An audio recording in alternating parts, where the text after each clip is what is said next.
આંધ્રપ્રદેશના 24મા મુખ્યમંત્રી બન્યા ત્યારે તેઓએ ચોથી વખત મુખ્યમંત્રી પદના શપથ લીધા। તેલુગુદેશમ પાર્ટીના સુપ્રીમો ચંદ્રબાબુ નાયડુ આંધ્રપ્રદેશના 24મા મુખ્યમંત્રી બન્યા છે। તેમણે બુધવારે ચોથી વખત મુખ્યમંત્રી પદના શપથ લીધા। રાજ્યમાં સૌથી વધુ વખત મુખ્યમંત્રી બનવાનો રેકોર્ડ ચંદ્રબાબુ નાયડુના નામે છે। ચંદ્રબાબુ નાયડુ બાદ જનસેનાના વડા અને અભિનેતા પવન કલ્યાણે ડેપ્યુટી સીએમ પદના શપથ લીધા હતા। શપથ લીધા બાદ તેઓ ચંદ્રબાબુ નાયડુને પગે લાગ્યા હતા। ત્રીજા નંબરે ચંદ્રબાબુ નાયડુના પુત્ર નારા લોકેશ મંત્રી પદના શપથ લીધા હતા અને વિજયવાડાના કેસરપલ્લી આઈટી પાર્કમાં રાજ્યપાલ અબ્દુલ નઝીરે મુખ્યમંત્રી અને મંત્રીઓને શપથ લેવડાવ્યા હતા। તેલુગુદેશમ પાર્ટીના વડા ચંદ્રબાબુ નાયડુના શપથ ગ્રહણ સમારોહમાં તેમના ભાઈ અને દક્ષિણના સુપરસ્ટાર ચિરંજીવી અને રજનીકાંત પણ હાજર રહ્યા હતા। વડાપ્રધાન નરેન્દ્ર મોદી અને ગૃહમંત્રી અમિત શાહે પણ આ કાર્યક્રમમાં હાજરી આપી હતી। నారా చంద్రబాబు నాయుడు అనే నేను శాసనం ద్వారా నిర్మితమైన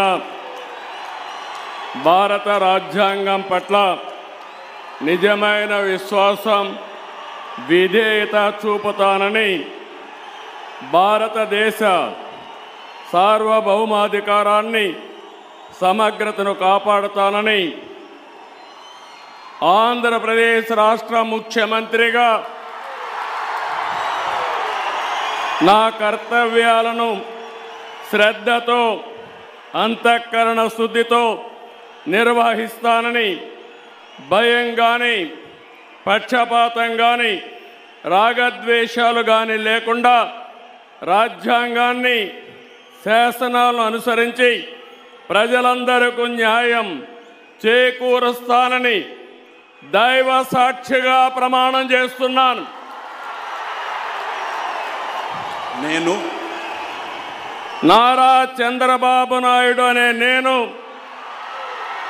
ఆంధ్రప్రదేశ్ రాష్ట్ర ముఖ్యమంత్రిగా నా పరిశీలనకు వచ్చిన లేదా నాకు తెలియవచ్చిన ఏ విషయాన్ని నా కర్తవ్యాలను సక్రమంగా నిర్వహించేందుకు అవసరమైన మేరకు తప్ప ప్రత్యక్షంగా కానీ పరోక్షంగా కానీ ఏ వ్యక్తికి లేదా వ్యక్తులకు తెలియపరచనని లేదా వెల్లడించని దైవ సాక్షిగా ప్రమాణం చేస్తున్నాను।